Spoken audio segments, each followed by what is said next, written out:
Shallow habitats like salt marshes, flats, seagrass, oyster reefs are well known as nurseries that support a whole range of species. But of course, coastal wetlands like these salt marshes here provide a lot more than that.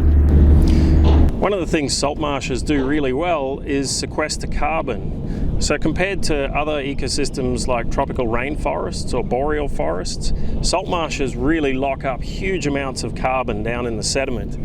And the way they do that is by growing a large amount of below ground biomass in terms of roots. So what we see on the surface is just a small amount of the plant. They've got extensive roots below ground. And simply taking carbon in through the leaves during photosynthesis and growing below ground roots is a way that they're locking up a lot of carbon underground. And in a healthy, thriving marsh that's growing up and out, that carbon in the root mass gets locked below ground for a long time. So with sea level rise or erosion of salt marsh or other things causing loss of salt marsh, what we'll see down here is the root mass getting exposed. And if that continues to be exposed and breaks down without a healthy marsh on top of it, the roots will decompose and that carbon will be released back into the atmosphere. Another great service provided by healthy salt marshes is storm protection.